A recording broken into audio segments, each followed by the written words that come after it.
Welcome to the first edition of the Locked on the Gamecocks podcast. I am JC Shurburtt, joined here with my good friend Keith Allsep, a.k.a. the Cockfather. For the next 15 minutes or so, we're going to go over several topics around the world of Gamecock sports. Keith, how are you doing this fine evening? JC, I'm doing great. It is a great time to be a Gamecock, very exciting time. A new era of Gamecock football is approaching with Will Muschamp. I know we'll be talking about him and media days and also touching on some little football recruiting and then looking at what I think is two basketball programs on the rise with Frank Martin and Dawn Staley and a little summer outlook for their program. So really excited about being a part of the Locked on the Gamecocks podcast and ready to roll. Yeah, let's talk about Muschamp first and foremost, because I think just about everybody out there has heard my take on the hire, and I mean, unless they've been living under a rock. I don't know of many people that will listen to this that haven't gotten my take on the hire yet.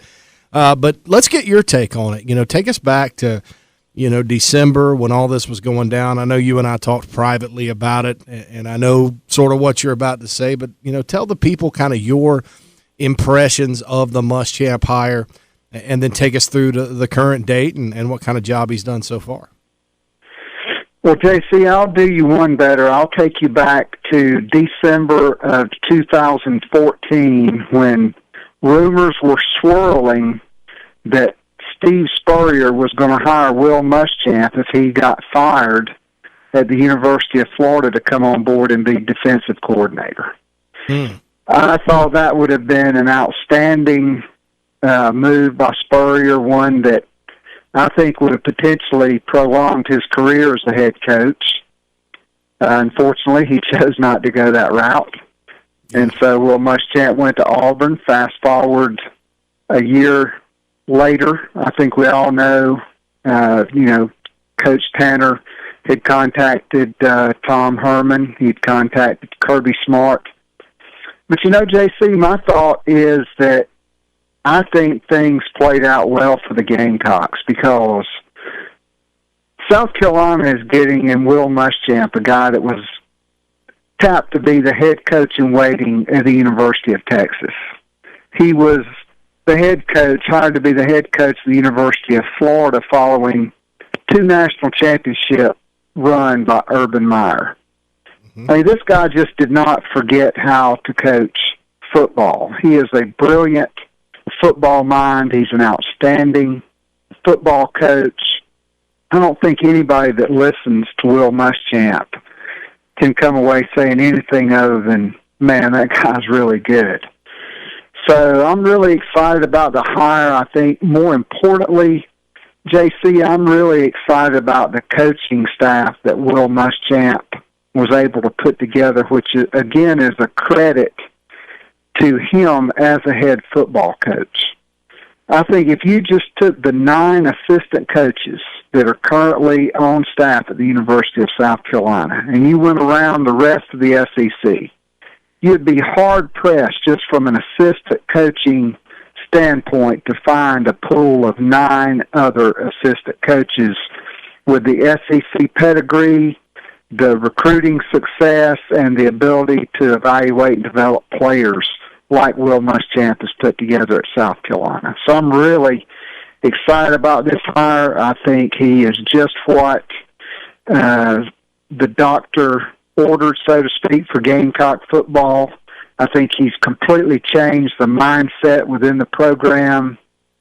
And I think every move he's made since taking over as head coach has turned up aces, from hiring his staff to spring practice to the off-season camps, summer camps, which cranked back up this week, and to being able to get, a guy like Jake Bentley, who was the number 2 quarterback by ESPN.com, to enroll a year early and skip his senior year and come in and get in the fray. So those are my thoughts. I think the Gamecocks are very fortunate to have a head football coach quality of Will Muschamp, and I think he's going to be a big success with the Gamecocks. I'm with you there, and you look at the staff that he hired. You mentioned that. I think that's very important because I think when you look at the decline or the rapid decline of the Spurrier era, it was directly related to Spurrier losing talented members of his staff, guys like Jay Graham and Shane Beamer, and ultimately when Brad Lawing left, I think that was kind of the final cork in the dam, so to speak, and it ended up he ended up making a bad hire in every one of those circumstances to replace the previous coaches, and I think the difference in the Spurrier era, from when he was going 7-6, 7-5 to when he was winning 11 games or winning the East, were those assistant coaches and their ability to go attract top talent. And it seemed like a lot of times there toward the end, and this all happened while they were winning. So, maybe there was a little arrogance involved. Somebody would leave, Jay Graham leaves, and instead of going and finding another Jay Graham or the next Jay Graham, he's hired the guy up the road that coached at the Citadel, or let Lorenzo Ward hire a bunch of guys to fill out his defensive staff rather than paying attention to recruiting and things of that nature. But Will Muschamp certainly has taken a different approach to it. You look, 2 National Recruiters of the Year, and Brian McClendon and Lance Thompson on the staff. Travaris Robinson is an excellent recruiter, has inroads all over the country. Bobby Bentley, who was a high school football coach in the state of South Carolina, knows everybody, has proven to be a good coach. Or a good recruiter in that regard. So far, good coach as well. Sean Elliott could recruit. We knew that. I think Coleman Hutzler is sort of underrated and the guy people don't talk about, but he's a young, energetic guy that builds good relationships. Mike Peterson, 14 years in the National Football League, and a guy that outside of playing in the National Football League went out, held camps related to young people, already doing, the relationship building you need to recruit, even though he's a first-year assistant at the college level. And then, of course, Muschamp himself, who serves as his own recruiting coordinator, is excellent. And I didn't mention Pat Washington, who certainly was one of Philip Fulmer's top recruiters when he was on staff at Tennessee in the 90s. So I'm with you right there as far as the assistant coaches go, and so far so good. But they haven't played a game yet. And, of course, the first game's coming up here in a month and a couple of weeks when they open at Vanderbilt in Nashville. September 1st, kickoffs at 8 o'clock Eastern Time on ESPN. And the big topic, I think, that a lot of Gamecock fans are going to want to discuss between now and then, and one that we've discussed and we're going to discuss now, is the quarterback situation. I think that in saying that going in it's Perry Orth or Brandon McElwain, that would be accurate. But I also would not count out, at this point, Jake Bentley. Maybe we will 2 weeks into camp, who knows? But maybe he'll make a move. I think the kid's that talented. Your thoughts on the quarterback situation? Well, JC, I totally agree. I think, Will Muschamp would probably still be the head football coach of the University of Florida if he had hired a guy like Kurt Roper year one and would have had 2 young, talented quarterbacks on his roster like he has now in Brandon McElwain and Jake Bentley. And I think that's going to be an intriguing battle that's not just going to play out over the course of this fall camp. It's going to play out over the course of the next 4 years, because I think those guys are both super competitors.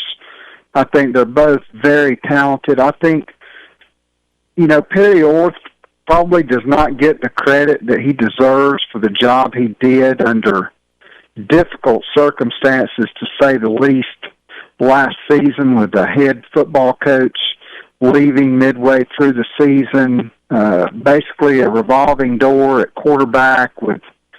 He was the 3rd starting quarterback to start a game for the Gamecocks, with Connor Mitch, and then Lorenzo Nunez got the start at Missouri, and then, after that it was pretty much Perry Orth for the rest of the year. I think he provides, a little comfort, is a little, just a little comfort there in having a guy that's been through the wars and been through the battle, and is kind of a guy that if you need him, he's there. If the 2 freshmen, though super talented, are not quite ready, 3 of your first 4 games are on the road, and there's no substitute for experience on the road in the Southeastern Conference.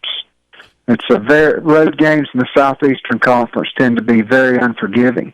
But let's not forget, in 2012, South Carolina opened at Vanderbilt with essentially a first-time starting quarterback in Connor Shaw, who goes down, and Dylan Thompson comes in, and Shaw comes back, and South Carolina ekes out a very close, low-scoring win over a pretty good Vanderbilt team, and that South Carolina team went on to win, 11 games that year. Yeah, I think that was Spurrier's best team, really, if you kind of look at, some of the games in which they were dominant, the Georgia game in 2012. I went back and watched the 2012 LSU game a couple of days ago just to kind of get an idea of some personnel. And, that team could throw, they could run, they played defense. It was a very good team. But you're absolutely right, going up there, that was a challenging game. And had it not been for Marcus Lattimore sort of taking over in the second half and some very good defensive plays, I think Shaq Wilson had a big interception return in that game. Carolina could have been in trouble. So you're right. Here's my thing with Orth. I think Perry Orth, it's easy when you look, fifth-year senior, not very tall, not a huge arm. It's easy to look at him and put the label game manager on a guy like that. But when you look at what he's done, where he's kind of faltered, Keith, is when he hasn't been a game manager, when he's tried to do too much. And that's his problem. He tries to do too much sometimes, and it results in turnovers. It's almost like a true freshman. The knock on true freshmen is they're going to make 2 or 3 mistakes for every good thing they do. Well, Perry Orth made so many mistakes last year that I think he has to improve in order to justify him getting on the field. His decision-making has to be better. I'm not saying flawless, but it does have to get better, and he does have to play within himself, I think, for South Carolina to justify him being the starting quarterback for the whole season. Starting him the first game to let everybody kind of settle down and so you don't mess it up, that's fine. But for the whole season, these other 2 guys, I think, are too talented for Orth to be out there with limited talent and making poor decisions. Yeah, I would definitely agree with that. I think one of those 2 freshmen is going to be the quarterback. It's just a matter of, is it the first game or is it the 4th game or the 6th game of their freshman season? I think going back to spring football, I thought that was one of the most impressive things about a guy like Brandon McElwain, who came in January, went through winter program and spring practice with a new coaching staff. JC, he was very poised. I thought he did not press. He did not try to make the mistakes or try to make the big plays that would lead to mistakes, which Perry Orth fell victim to last year. For instance, the Kentucky game, trying to throw all the way back across the field late in the game when the Gamecocks are rallying, or at Texas A&M, South Carolina's right in that football game, probably played their best offensive football game of the season, and he throws a pick-6 in the 4th quarter. And Tennessee, the game where he had a run-pass option, we talk about decision-making, and I was told this after the fact. It was the first play where they ran the Jonathan Walton out pattern. Walton's wide open. That play was a run-pass option, and he gave it to David Williams or Brandon Wilds, one straight up the middle, made the wrong read. And I'm not bashing Perry Orth here. I mean, I think throwing for almost 2,000 yards last year, given the wishy-washy nature of the quarterback position before Spurrier left, and then the fact that you're going through a transition after Spurrier left, give the guy credit. I mean, he did a great job. The question is he the right quarterback for this year's team? And my point overall with this is that to be the quarterback on this year's team, I think he has to be better than last year. I don't, and a lot of people are like, I don't think Perry Orth's going to be he's not going to do it, blah, blah, because they're judging him based on last year. And I agree with that. The Perry Orth from last year probably shouldn't be the starter. So he has to get better, I think, in order to be the quarterback and to stay the quarterback for the whole year. Let's switch gears real quick. Wanted to get your take on a couple of recruits right now. Obviously there's a big recruiting board at South Carolina. I think they've offered close to 300 Very fluid people. Recruiting board. Very fluid and lots of names. But I want to talk about two specifically because I've been on the bandwagon, in the Spurrier era that, maybe recruiting Georgia as much as they did wasn't a smart move because Atlanta's over-recruited. It's oversaturated. They would go over there and get second and third options, guys that were kind of third tier. And that didn't work because they ended up with a lot of guys who couldn't play. And I look at how oversaturated Georgia is as far as recruiting goes. And so I said, well, maybe they should kind of, take a different look. Now I look at Georgia recruiting and how they recruit because I think South Carolina does have to recruit that state.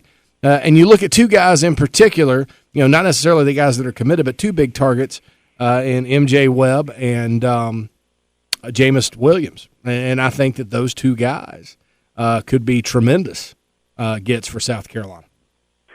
No, I agree. I mean, I think that's one thing I'm watching for this weekend at the coming weekend at the Cookout is MJ Webb. I'm not ruling out a commitment there. I mean, he speaks very highly of this coaching staff. He developed a strong bond and relationship with Will Muschamp, Travaris Robinson, and Lance Thompson at Auburn. He's certainly built on that this year. And JC, he's just what South Carolina needs. This is a 6'3", 270-pound guy that is a grown man. I mean, he is in his man's body, and he is a guy that could be a lot like Jonathan Bullard, who played at Florida for Will Muschamp. Gamecock fans will remember John Bullard from Shelby Crest High School, a high school All-American that the Gamecocks coveted, but at that time, South Carolina's defensive end position was deep, and he wanted to go somewhere where he could start as a freshman and chose Florida over South Carolina. I know that sounds crazy, but at the time, South Carolina was loaded at the defensive end position, and of course, he went on to have a stellar career under Will Muschamp and his defense, and was a second-day draft pick in the National Football League, and just a tremendous product. I think MJ Webb is a guy that could start out at defensive end and be a guy that could move inside on passing downs and just be a really versatile player. He could be a guy that could set the edge as a strong side end as Coach Muschamp molds this defensive football team to the system he ultimately wants to run, to where he has three true down linemen and then that buck position, which could be a guy that lines up with his hand in the dirt or can back off and play in space. And I think MJ Webb is on commitment watch. I'm putting him on commitment watch this weekend. Yeah, it's interesting. And then, of course, Jameis Williams is a kid, it looked like Georgia and Clemson for most of it. It looked like Clemson from way back. Apparently, Clemson needs a boundary corner, and their numbers at defensive back, and don't ask me to get into how their numbers are cattywampus at defensive back right now, but it's not going to allow them to take but a handful, one or two defensive backs this cycle, and they want a bigger guy. So A.J. Terrell from Atlanta, who the Gamecocks have offered and who they're in it for, that's kind of their target. They want that type of guy. Jameis Williams is 5'9", but I tell you, pound for pound, he's one of the best football players in the country. He is exactly what South Carolina needs. You can go and, be sort of picky and try to I want a 6'2" corner or whatever. For South Carolina and where they're at right now, give me the 5'9" baller that when he picks off a pass, he looks like he's been shot out of a cannon, or the guy that can make acrobatic pass breakups, or the guy that has the great closing speed. Because you look at the secondary, they need guys like this. They need better athleticism. They need better speed. They need a baller back there. And I think he would be, even if like an A.J. Terrell or one of these top corners in the country, wanted to come, I think Jameis Williams is exactly what South Carolina's secondary would need right now. I agree. I've watched a lot of film on Jameis Williams. I've read a lot of articles about him. This guy is elite in every sense of the word. Okay, I'm going to throw out a comparison here. Honey Badger. Okay. Jameis Williams is a lot like the Honey Badger from LSU, Tyrann Mathieu. This guy is special in the return game. He's just got that swagger. He's got that attitude that when he steps out on the field, he wants to be great every play. And I think that type of attitude is infectious. And I think Jameis Williams and MJ Webb, should they commit to the Gamecocks, could really be the cornerstones of this recruiting class to really start turning the tide for Will Muschamp and the Gamecocks on defense. Yeah, especially in the state of Georgia. All right, we got about 3 or 4 minutes. Going to talk a little basketball right now. You coach the game, and I'll give you my quick take, and you can kind of pick it apart or break it down on the men. I think the men's team this year, people talk about depth and stuff, and I think as a fan base sometimes South Carolina fans start, looking at other sports a lot like they look at football.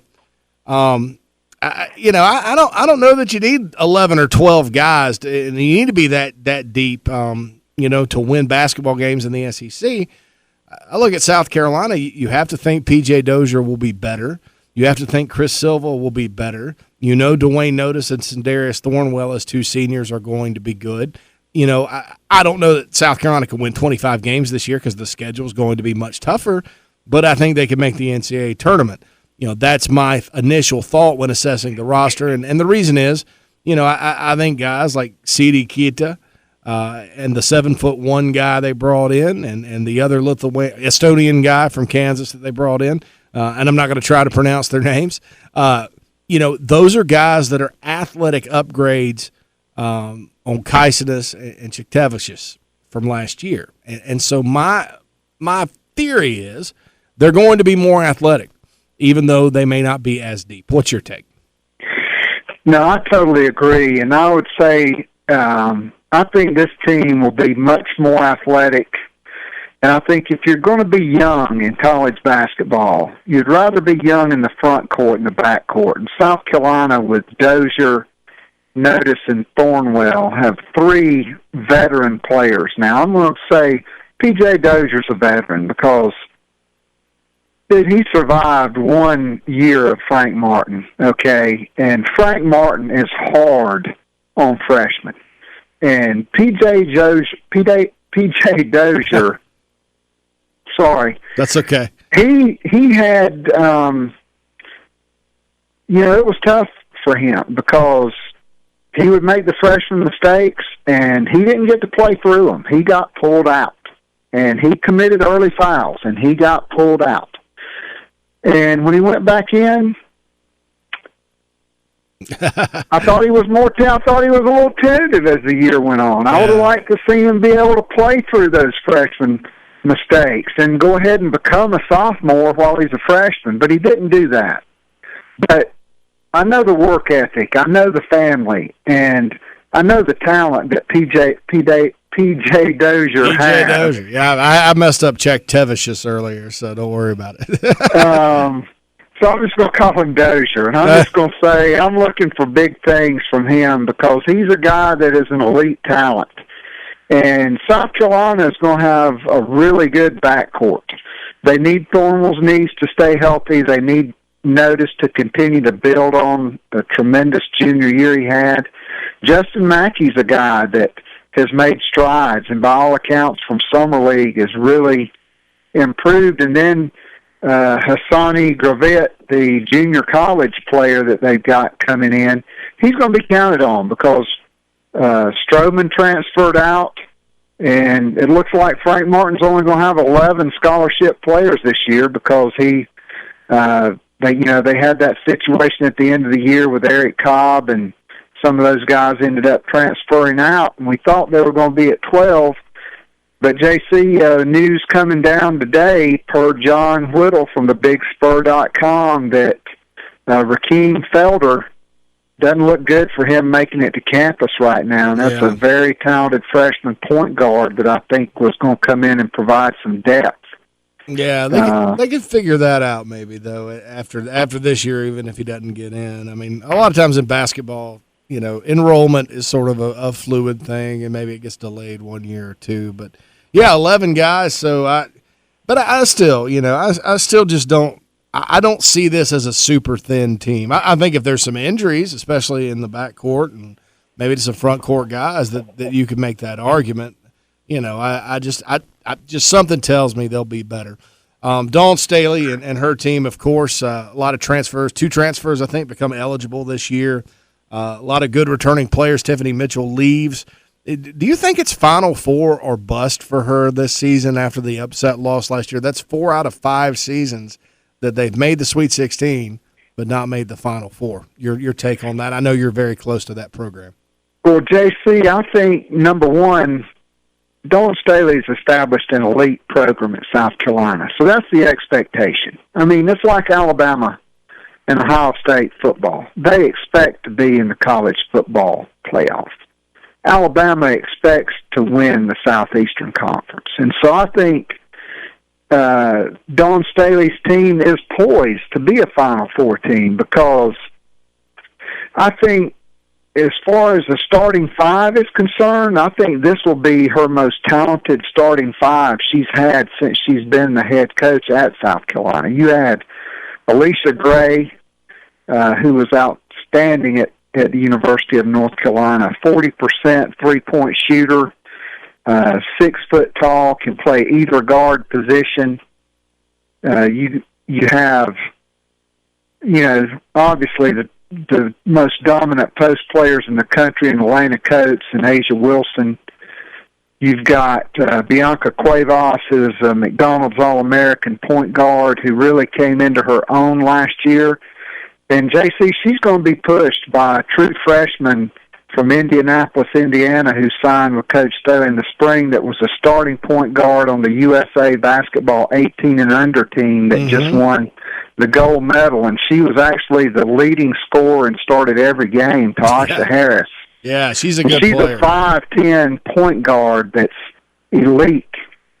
And then you've got another 6'2" wing player, Kayla Davis, who led the Atlantic Coast Conference in scoring at Georgia Tech and is a prolific three-point shooter and scorer. Her dad played in the NBA with the Indiana Pacers, and she is a tremendous player. And so South Carolina may not be as deep as they have been the last couple of years. Because, honestly, I think Coach Staley brought 2 or 3 of her best 5 or 6 players off the bench the last 2 seasons, as she was very loyal to that first freshman class she had that included Tiffany Mitchell and Asia Dozier and Khadijah Sessions and those players, Tina Roy. And but I think Connecticut lost a lot of players, JC, and I think South Carolina will finally have the one thing that's really been lacking since Coach Staley has put together this big-time post game with Coates and Wilson, and that is to have three-point shooters at the same time that can take the pressure off of those post players. So I'm really interested to see how that all fits together. But I do think the expectation is to win the Southeastern Conference and to make the Final Four. Absolutely. Well, that's about all the time we have for today here on the Locked on the Gamecocks podcast. This is going to be a frequent feature for all our Gamecock audience on thebigspur.com, on the Twitter sphere, and across all of our social media platforms. Keith, thanks for joining me today, and I know you'll be back with me here the next time we have an episode. We hope you enjoyed it, and stay tuned until next time. Thanks, JC. Looking forward to this journey on the Locked on the Gamecocks podcast and sharing the latest breaking news in the Gamecock sports universe.